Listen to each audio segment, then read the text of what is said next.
آپ کو یہ دعویٰ دکھانا چاہتا ہوں. کمپنی کا ایک اور ٹاؤٹ جس کو نگران وزیر اعظم بھی لگایا گیا تھا، وہ ایک دعویٰ کر رہا ہے، کہتا ہے کہ سید عاصم منیر پر تنقید ناقابل برداشت ہے، کیونکہ سید عاصم منیر کو آرمی چیف اللہ نے بنایا. پھر پوری قوم کو بہت بہت مبارک ہو جناب. ہم نے جنگ جیت لی ہے. ہم نے جنگ کیسے جیتی؟ ہم نے جنگ جیتی ہے اپنا پانی بند کروا کے.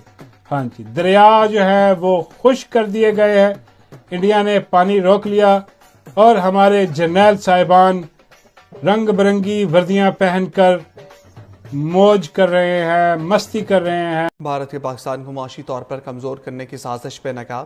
پاکستان کو دوبارہ FATF کی گرے لسٹ میں شامل کرنے کی بھارتی کوشش جاری ہے. بھارت نے پاکستان کے لیے منظور شدہ ورلڈ بینک کے 20 ارب ڈالر کے منصوبے کی مخالفت کر دی ہے.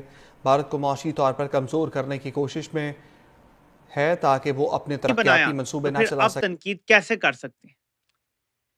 میرا سوال یہ ہے کہ فرعون کو کس نے بادشاہ بنایا؟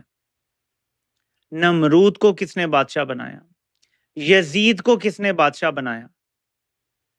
کئی بار بادشاہ ہونا آپ کا ٹیسٹ ہوتا ہے، اور کئی بار بادشاہ ہونا آپ کے لیے سزا بن جاتا ہے، جیسے یزید کے لیے بن گیا. لیکن یہ کس قسم کی دلیل ہے؟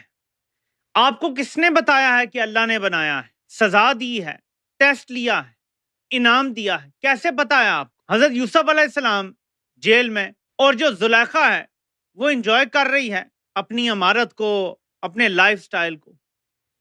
کیا کہیں گے اس پہ کہ یہ دولت سب اللہ نے دیا تھا زلیخا کو، اور یوسف علیہ السلام جو ہیں وہ کوئی زیر عتاب تھے؟ نہیں، ایسی بات نہیں. پاکستان کا سانحہ اس لیے ہو گیا کہ پاکستان آرمی نے وہاں 30 لاکھ بنگالی قتل کر دیے، 3 لاکھ عورتوں کو ریپ کر دیا. پاکستان آرمی 93,000 قیدی پاکستان آرمی کے وہاں اپنی پتلونیں چھوڑ کر آ گئے. پاکستان نے ان کو حقوق نہیں دیے، ان کے ساتھ ظلم کیا.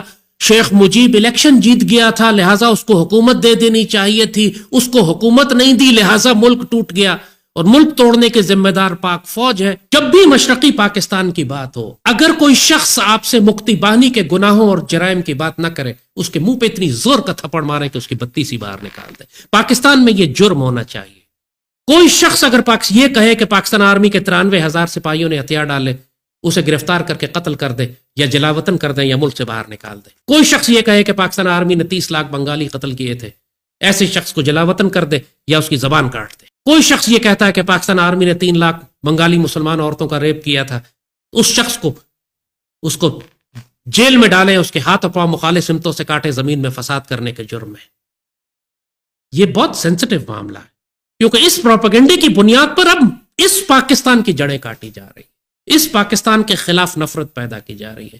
جو گھر ہمارا باقی رہ گیا اس کو جلانے کی کوشش کی جا رہی ہے، اور یہ کرنے والے حامد میر جیسے لوگ ہیں جس کو ہیرو بنایا ہوا ہے اس قوم نے. عمران خان جیسے لوگ ہیں جس کو خدا کی طرح پوچھتے ہیں اس کے زومبیز.